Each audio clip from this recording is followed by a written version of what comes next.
It has often been said that we Presbyterians are a day late and a dollar short. But in the case of Epiphany, it's totally true.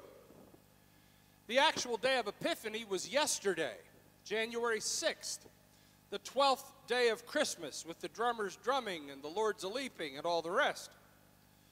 The problem is that you can't get Presbyterians to get too excited about worship on Sunday, let alone throw an extra Saturday service at them, so we've put off the celebration till this morning. The word epiphany means manifestation or unveiling. It means a moment of insight, of sudden revelation. It is what is commonly called an aha moment. That moment when something becomes apparent and suddenly makes sense. An epiphany is when the curtain is drawn back and we can see what is going on. What we celebrate today is the Epiphany of the Lord. It is the close of the Christmas season, and we are called to think deeply about what has just occurred. Christmas has more to say than you will find a babe wrapped in swaddling clothes lying in a manger. Christmas has more to tell than a birth story. Epiphany offers us the opportunity to stand with our backs to the manger and look forward in time to the work God is about to unfold on earth. The way we talk about Epiphany is challenging. We use highly symbolic language and images, which, if taken literally, present more questions than answers. The traditional carols of Epiphany are not helpful. Consider, "We three kings of Orient are." Matthew's telling of the story does not refer to kings, nor does it say how many there were. We assume 3 kings because there are 3 gifts given to the child that are mentioned in the gospel. But again, the word king is not used. The word employed is magi, which can mean priestly people, astronomers, and even sorcerers. Magi is the root of our word magic. The Magi followed a star. Now, astronomers would be expected to observe stars, but even amateur astronomers will tell you that stars do not move. They are stationary points in the sky, which is what makes it possible to navigate on Earth by where the stars are in the heavens. Comets move, but they move pretty quickly. And even a comet will not stop and stay right over the place where Jesus lay. So approaching the story in a literal way isn't really all that helpful. We'll need another approach. Fortunately for us, the people who compiled the lectionary, the assigned readings for today, give us great help. To begin unlocking the symbolic language, they send us to Isaiah's prophecy.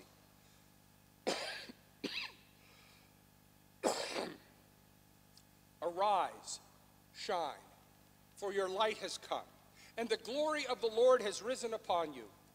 For darkness shall cover the earth, and thick darkness the peoples, but the Lord will arise upon you, and his glory will appear over you. Nations shall come to your light, and kings to the brightness of your dawn. A multitude of camels shall cover you, the young camels of Midian and Ephah. All those from Sheba shall come. They shall bring gold and frankincense, and shall proclaim the praise of the Lord.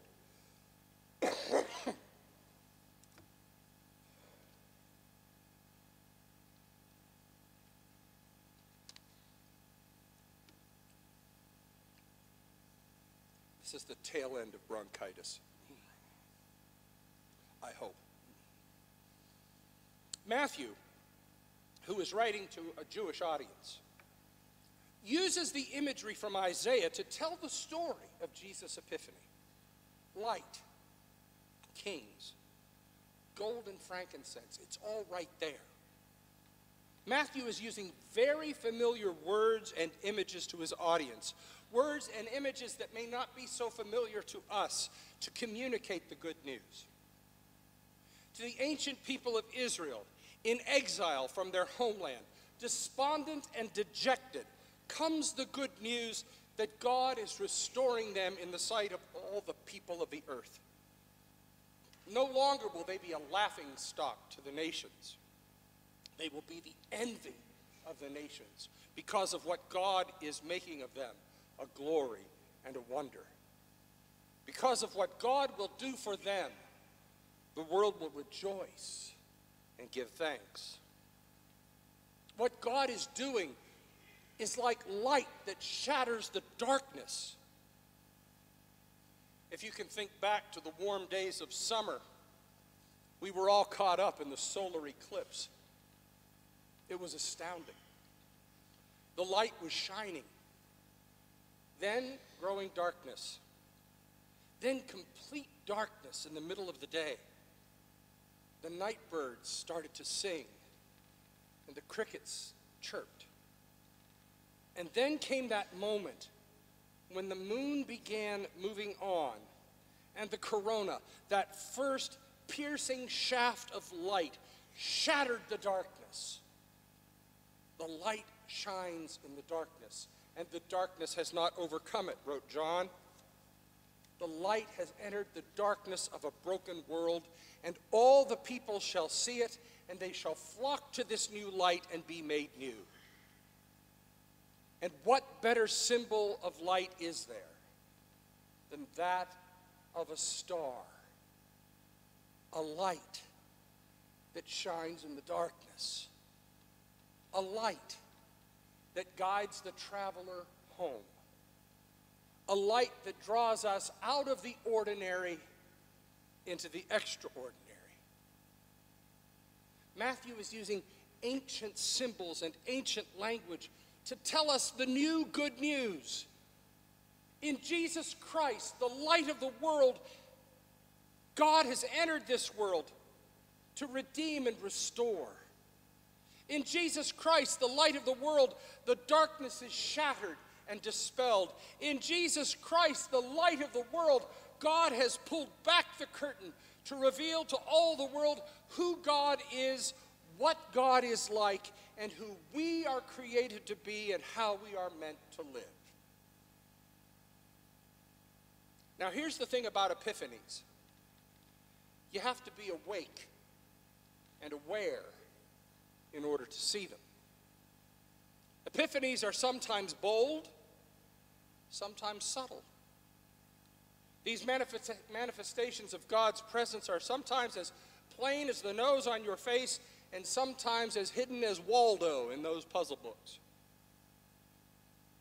The challenge for you and me is to be on the lookout for those moments when God is made plain and real. Our challenge is to be awake and aware. Like the Magi of Matthew's story, we are called to search the heavens and the earth for that one star, that one moment, that one happening when God is manifested, made real, when God is revealed to us. It's a bit of a coincidence that the Torah portion in Reformed synagogues this Shabbat was the story of Moses and the burning bush. Talk about an epiphany. God meets Moses and calls Moses to a new life. But the story tells us that Moses saw the bush aflame and didn't pass by. Moses, the scriptures say, turned aside and went to see this bush aflame but not consumed. Moses was alert enough to see it. And when he came to the bush, he realized what it was, and he took off his shoes in awe, wonder, and reverence. Elizabeth Barrett Browning took hold of the image and wrote, "Earth's crammed with heaven, and every common bush afire with God. but only he who sees takes off his shoes. The rest sit around and pluck blackberries. Being willing and able to see these moments when God breaks in, when God draws near, when God's presence is made clear as a star in the night sky, that is our challenge. And when these moments of epiphany come to us, we must decide if we will take off our shoes, embrace the extraordinary, or pluck blackberries, carry on with the commonplace and the mundane. When we were children, we were taught to look for that first star in the night sky.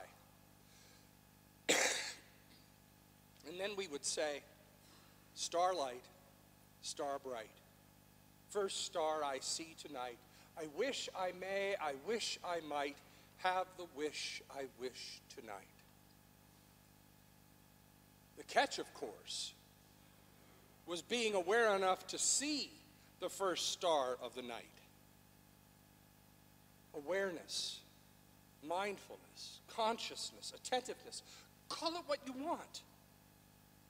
In order to experience the fullness of what God is doing, we have to be on the lookout.